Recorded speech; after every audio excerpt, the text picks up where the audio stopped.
O que vale mais? Um personagem de anime ou uma plantação de café? É até estranho pensar nisso porque a gente é o país do cafezinho, o maior produtor e exportador de café. Mas a cultura pop japonesa, como mangá, anime e games, parece ganhar cada vez mais relevância que o grão que já mandou na política nacional. Talvez você ache essa pergunta um exagero, mas ela mostra como há várias formas de gerar valor e o que cada país escolhe para si. Enquanto um exporta universos com personagens, histórias e produtos amados mundialmente, o outro exporta sacas de grãos. Como cada indústria acontece, incluindo seus problemas e qual rende mais, é o que a gente vai ver nesse vídeo. Não se preocupa que esse não vai ser mais um vídeo Japão bom, Brasil ruim. Bora lá. Definição e história. Calma, a gente não vai ter aula de história agora. Afinal, esse é um canal sobre negócios. A primeira coisa que vamos definir é sobre o que estamos falando. Quando falamos de anime, não estamos discutindo a direção ou a atuação dos dubladores. Estamos falando de algo que pode ser explorado muito além da obra original. Ou melhor, das propriedades intelectuais, também chamadas de IPs. As IPs expandem as possibilidades de renda de um mangá muito além das revistas vendidas. Uma história bem-sucedida vira série, filme, jogo, evento e inúmeros produtos. IP é quando uma ideia vira um ativo. Um personagem, um mundo, uma história que pode ser usada, licenciada, adaptada e reaproveitada inúmeras vezes. Essa possibilidade de réplica quase infinita reduz drasticamente os custos, e é uma grande vantagem também em outras indústrias digitais, com aplicativos e softwares. Para personagens, isso significa o Pikachu no anime, no jogo, no boneco, na mochila, no parque temático e até no turismo. A IP é o que permite que um único desenho gere receita por décadas, em vários mercados ao mesmo tempo, sem precisar ser refeito do zero. Uma das maiores franquias do mundo, a Hello Kitty, pertence a uma empresa que praticamente não produz nada além dos personagens, a Sanrio. Ela gera receita licenciando suas criações, enquanto os custos e os riscos da produção ficam com quem licencia. Diferente de uma commodity, que é vendida uma vez e depois deixa de gerar valor para o exportador, a IP funciona como uma fábrica de valor que nunca fecha. Bom, ao menos enquanto as pessoas continuarem se importando com ela. É importante dizer que o governo japonês não acordou um belo dia apaixonado por anime e mangá. Durante muito tempo, essas indústrias foram vistas como entretenimento menor, coisa de nicho e até meio constrangedora para a imagem oficial do país. O que mudou foi o sucesso ficar simplesmente impossível de ignorar. Quando personagens, séries e jogos japoneses começaram a dominar mercados no mundo inteiro, aí o governo percebeu que estava sentado em cima de uma mina de ouro. É daí que nasce o Cool Japan, um conjunto de políticas públicas para fortalecer, internacionalizar e monetizar as indústrias criativas japonesas, como anime, mangá, games, mas também moda, design e gastronomia. O objetivo deles é dobrar a receita internacional dessas indústrias até a década de 2030. Isso envolve investimento direto, apoio à exportação, parcerias com empresas privadas, turismo temático e diplomacia cultural. Hoje, o Cool Japan é tratado como estratégia econômica de longo prazo e ferramenta de soft power, porque, na prática, o Cool Japan trata a cultura como indústria e personagem como ativo estratégico. E se você quiser um vídeo só explicando o Cool Japan em detalhes, já deixa aí nos comentários. Agora saem os personagens e entram as xícaras. Porque, se o Japão quer construir poder econômico exportando histórias, o Brasil construiu o seu por muito tempo plantando café. O café não é só um produto agrícola no Brasil. Ele foi base econômica, política e cultural do país. Durante décadas, foi o café que financiou a infraestrutura, moldou elites regionais e definiu quem mandava no poder. Lembra quando se aprendeu na escola da República do Café com Leite? Quando São Paulo e Minas Gerais alternavam o controle da presidência? Então, a importância do café era tão grande que literalmente dá nome a período histórico. E não é só a política. O café virou identidade cultural do Brasil. O cafezinho tá no escritório, tá na padaria e tá na casa da avó também. É símbolo de hospitalidade, de rotina e até de produtividade. Não à toa, o Brasil é o segundo país que mais consome café no mundo. Para deixar claro o que a gente vai analisar aqui, quando falamos de café, estamos considerando toda a cadeia ligada ao Brasil, do mercado interno à exportação. Mas desde o começo, o café no Brasil foi pensado principalmente como commodity. Commodity é um produto padronizado, praticamente igual independentemente de quem produziu e cujo preço é definido no mercado internacional, não por quem vende.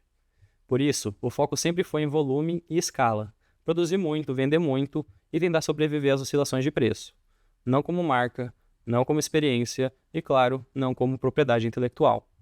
Enquanto uma IP pode ser replicada infinitamente com um custo quase zero, o café depende de terra, clima, safra, transporte e estoque. Cada xícara exige trabalho novo, toda vez. E quando o café sobrou demais, o Brasil não criou novas formas de vender, simplesmente queimou. Isso não é uma crítica moral, é o resultado de escolhas históricas, incentivos e da forma como o Estado brasileiro enxergou o café, como base produtiva, não vendo seu potencial total. E é isso que vai explicar por que, mesmo sendo líder mundial, o Brasil captura menos valor do que poderia. Tamanho e crescimento. Agora, com os conceitos claros, vamos aos números. Segundo a AJA, Associação Japonesa de Animação, o mercado de anime faturou 25 bilhões de dólares, ou aproximadamente 130 bilhões de reais em 2024. Isso contando os animes em si, eventos, merchandising, produtos das séries, etc. O interessante aqui é que o lado da produção, o que vai para os estúdios de animação mesmo, é só 3 bilhões de dólares, com o resto representando quase 90% dos retornos. Isso quer dizer que a indústria de anime é de alto valor agregado. Ou seja, além da receita dos ingressos ou venda para a TV, os personagens criam todo um universo de produtos que aumentam exponencialmente o potencial de receita. E esse é o grande poder das IPs.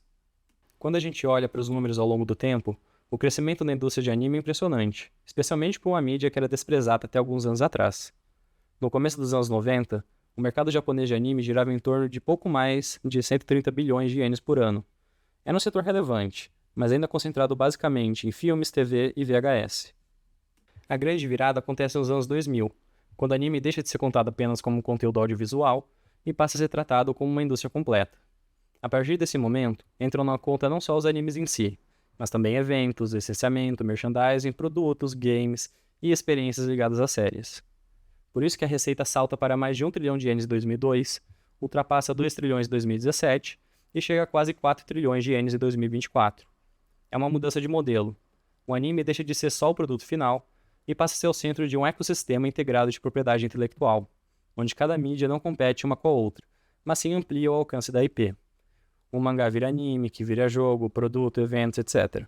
Mas talvez o dado mais importante não seja apenas o crescimento total, e sim de onde esse crescimento vem. Até meados de 2010, a maior parte da receita do anime ainda vinha do mercado japonês. O exterior existia, mas tinha um papel secundário. Isso muda a partir de 2015. A receita internacional começa a crescer mais rápido que a doméstica, impulsionada então por streaming, licenciamento global e pela consolidação do anime como produto cultural de massa fora do Japão. Em 2020, pela primeira vez, o mercado externo gera mais receita do que o mercado japonês, e essa tendência se mantém.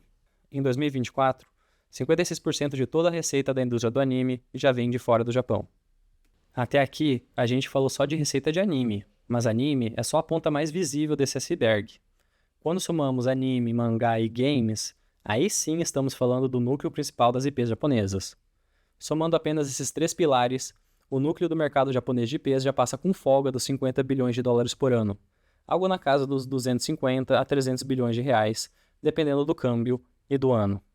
Ou seja, mais que o dobro do anime sozinho. Mangá segue com a base criativa, com receitas bilionárias e papel central na criação de novas IPs. Games, por sua vez, são hoje o maior motor individual de faturamento, puxados por franquias globais que rendem não só com a venda de jogos, mas com DLCs, mobile, esportes e licenciamento. É por isso que quando o Japão exporta cultura pop, ele não exporta só conteúdo. Ele exporta ativos que continuam gerando receita no mundo inteiro, ano após ano. Agora vamos olhar para um setor que também é gigante em números, mas que cresceu seguindo uma lógica completamente diferente: o café brasileiro. O Brasil é, há mais de um século, o maior produtor e exportador de café do mundo. Em 2024, o país produziu algo entre 54 e 55 milhões de sacas. Em termos de receita, somando exportações e o mercado interno, o café movimentou algo próximo de 90 bilhões de reais naquele ano. O crescimento do café brasileiro aconteceu principalmente pelo aumento da área plantada e da produtividade, muito graças à Embrapa e avanços tecnológicos, não por uma mudança estrutural no modelo de negócio.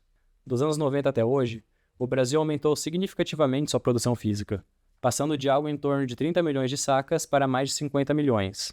Ou seja, o Brasil aprendeu a produzir mais café com menos custo por unidade. Mas produzir mais não significa sempre ganhar mais. Olha só o que acontece quando fazemos a sobreposição da produção e receita do café brasileiro. Os 2 anos com maior produção não são os anos com maior receita. Isso acontece porque a receita do café sobe e desce acompanhando o preço internacional, que é definido fora do Brasil. Em anos de preço alto, o faturamento dispara.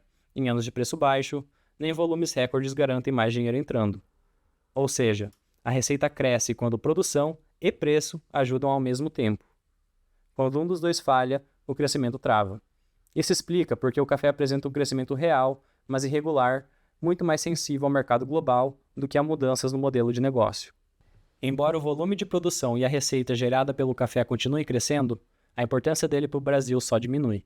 Em 1929, no auge da economia cafeeira, o café representava mais de 50% de todas as exportações brasileiras. Metade de tudo que o Brasil vendia para o mundo vinha do café. Hoje, essa realidade é outra. Mesmo com volumes recordes e décadas de liderança global, o café responde por cerca de 2,7% do valor total das exportações brasileiras. Mas isso não aconteceu porque o café ficou pequeno. Aconteceu porque outros produtos cresceram muito mais em valor. Hoje, os maiores geradores de receita nas exportações brasileiras são soja, petróleo bruto e minério de ferro. O café continua relevante, mas deixou de ocupar o centro das exportações. Exportação. Por mais que não seja mais o centro da economia brasileira, a maior parte do café ainda é exportado. Cerca de 60% de todo o café produzido no Brasil vai para o exterior. O que o Brasil mais exporta ainda é café verde, sem processamento.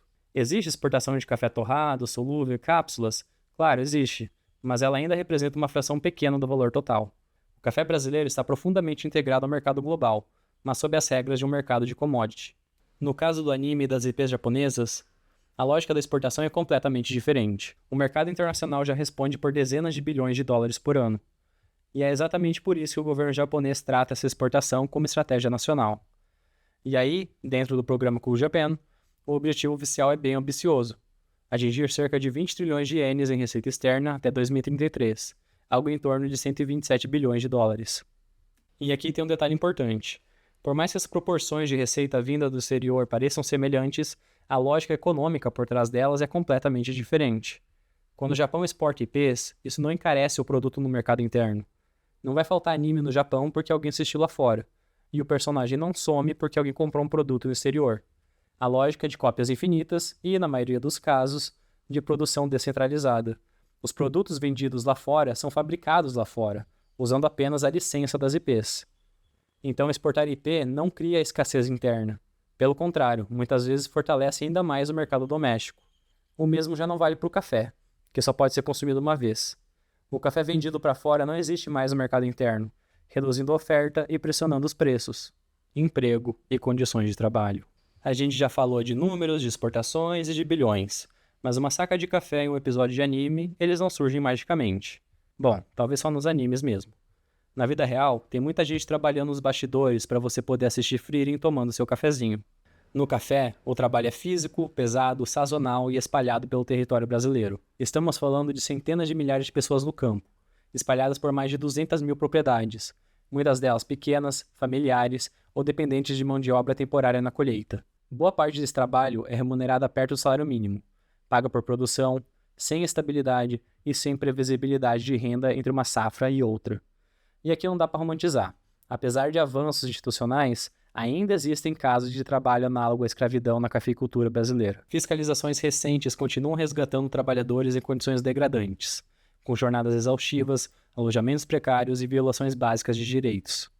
Ou seja, o café gera milhões de empregos direta e indiretamente, mas o risco, o esforço físico e a instabilidade fica concentrada na base da cadeia. No anime, o cenário é bem diferente em algumas coisas e bem semelhante em outras. O trabalho não é físico e emprega bem menos gente que o café, mas ele é intenso, concentrado e majoritariamente urbano. Ele acontece em estúdios, apartamentos pequenos e salas de edição, principalmente em Tóquio e outras grandes cidades do Japão. É um trabalho criativo e altamente qualificado, mas que também carrega problemas estruturais sérios. Animadores iniciantes ganham normalmente menos que a média nacional japonesa. Trabalham jornadas longas, frequentemente como freelancers, sem estabilidade ou benefícios.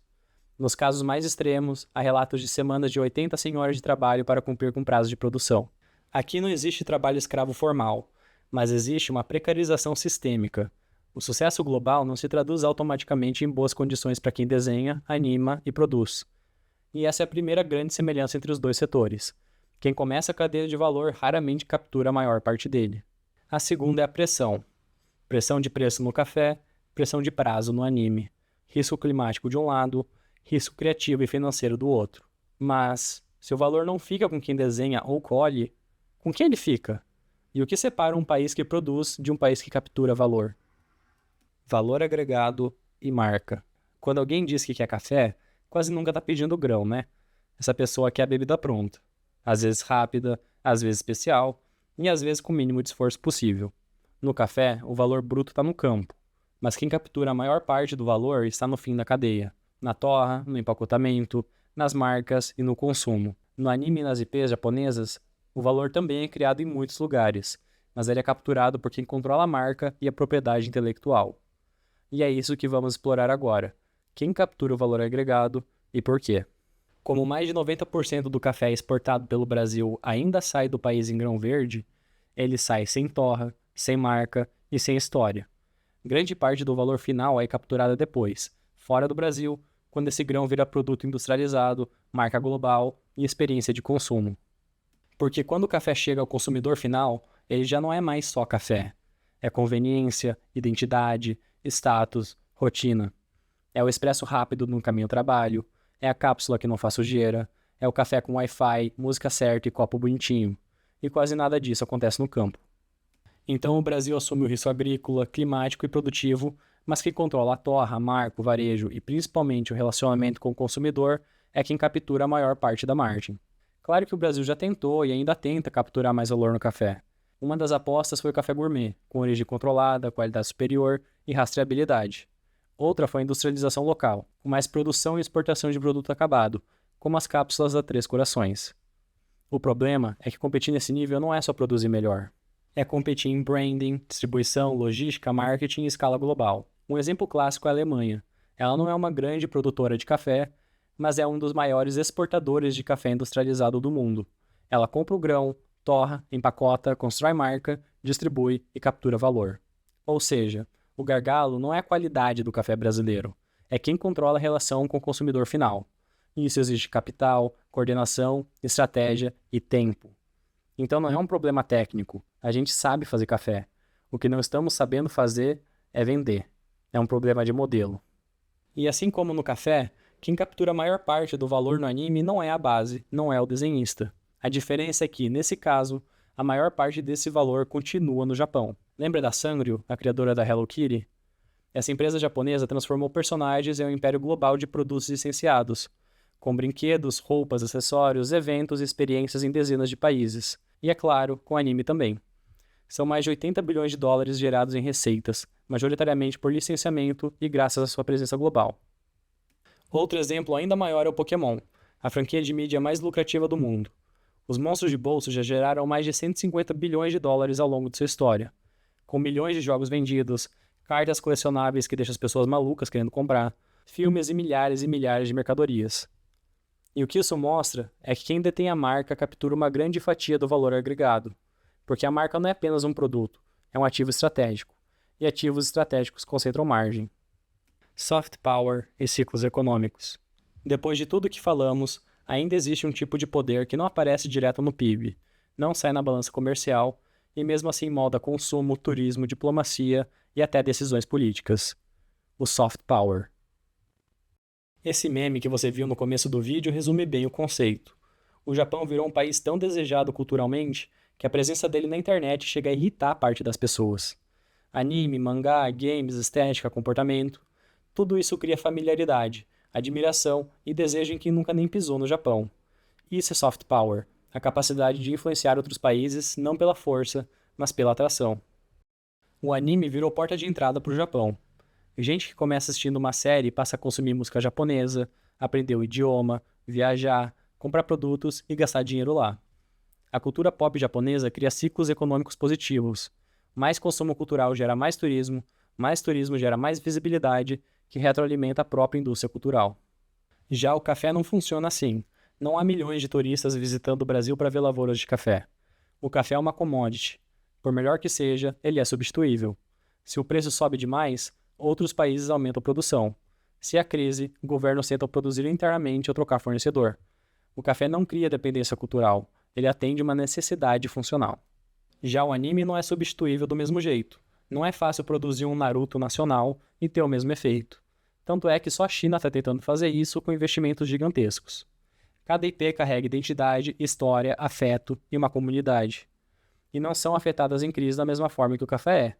Durante a pandemia, por exemplo, o mundo inteiro começou a consumir mais anime, o que ajudou a indústria a crescer ainda mais. O Brasil também tem soft power, mas ele vem de outros lugares, da diplomacia, da música, do esporte e da imagem bem construída de país diverso e acolhedor. O café, apesar de importante economicamente, não contribui muito para isso. Ele não carrega narrativa cultural forte no imaginário global. Quase nunca quem toma café associa isso ao Brasil, associa a marca do café. E isso tudo ajuda a explicar por que, no mundo atual, quem controla narrativas e marcas joga um jogo muito diferente de quem vende apenas volume. Conclusão. Já chega de focar só em exportar commodity, né, Brasil? Continue voltando para aprender mais e ser pró.